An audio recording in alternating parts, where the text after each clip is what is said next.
Hey guys, this is Chris with CricketUsers.com and the US Tech channel. I have the Verizon Samsung Galaxy Note 2 on the left and the AT&T Galaxy Note 2 on the right.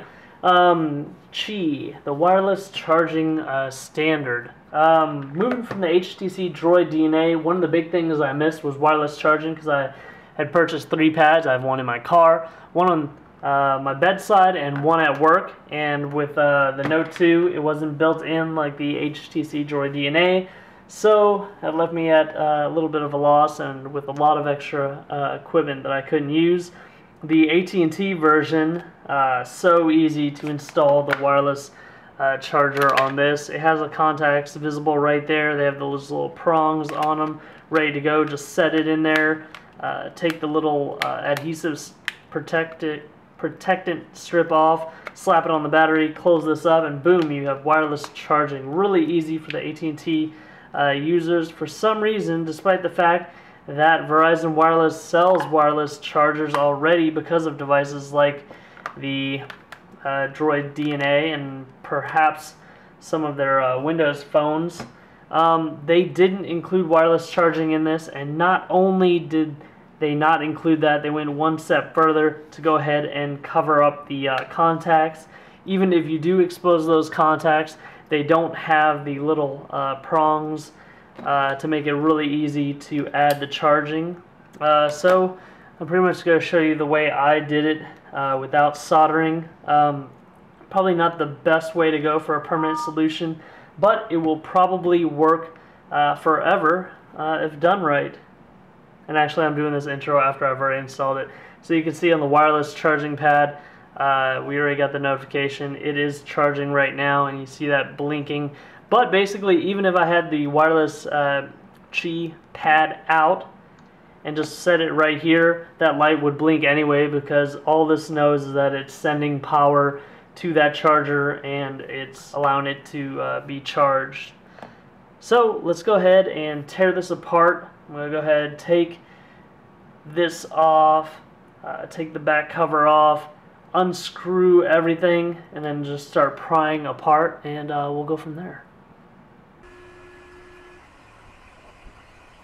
Alright, you can see the charging problems on the AT&T version, and I try to point out all the screws I took out of the back cover to get it off. I start prying up around the edges now. I've already taken this off before, previous to you seeing it right here, so it's a little bit easier. It really is a snug fit, and you have to run your fingers pretty much around the whole outer edge to get it up. Right below the SIM card, a little bit to the left of it, there is a tab. Make sure you don't break that tab off. You might need to apply a little pressure. I point out the contacts right there, and then I go to work on the back case. Pretty much what I decided to do was cut this plastic area out completely. Alright, remember on the back side that we have right here by this water tape, the warranty thing, there's also another clip. You can either apply force downward on it, or you can take a little screwdriver or something and apply pressure to remove that one. Screwdriver, there we go, it popped off. Make sure everything is back in order where it's supposed to be. I think this little ribbon popped off for me right here.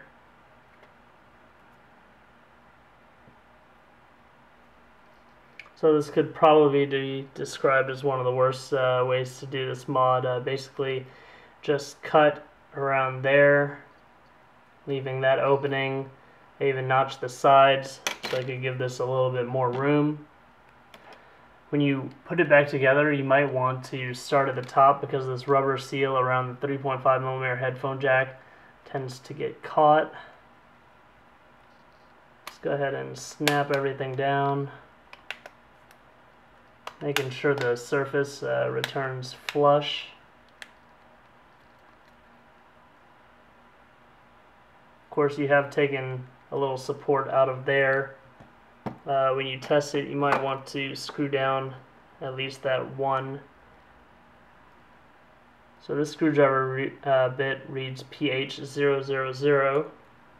Of course, you want to be careful not to strip any of these screws. Even a small screwdriver doesn't really get in there that well. I did knock one of these off. Covers like an external antenna jack, or could be a diagnostic port. So let's test this out. Kind of slide this where it should be, and then we'll go ahead and slide in the battery.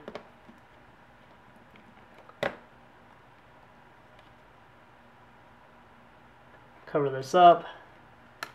Since we're just testing, I'm going to leave the SIM card out. You might want to pop your SIM back in there and test your radio. Make sure you're getting a good signal. Make sure everything closes up properly.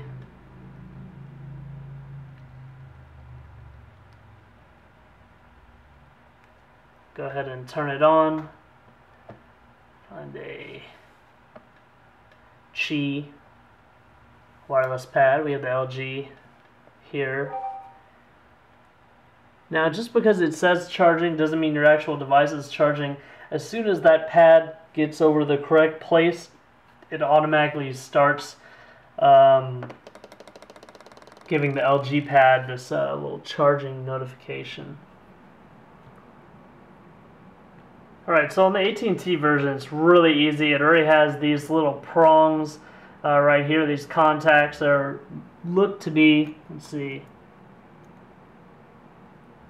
they're not really spring-loaded, but the little contacts on the charging, the Qi pad, rest right in there. Really easy to just slap it in there, put this on top of it, and get it working on the AT&T version. However, the Verizon version without soldering or, well, basically soldering contacts on as well. I mean, either way, it's still soldering something. It's kind of hard to do. I played around with it for a little while, and I was finally able to get enough things to line up. You see the charging light right there, along with the charging on the pad. I'll open this up real quick and show you how I did it.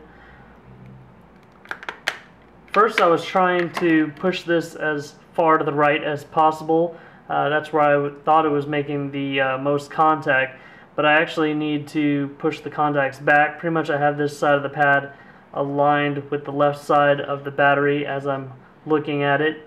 I tore up this little jelly iPhone home button thing. Tore it up, put it in there so it would apply a little bit more pressure on it. So overall, I have cut into this little plastic surround to allow that to go down. Put this little jelly thing in there. You could probably put a spring, anything you want, or you could resort to soldering and put the cover on.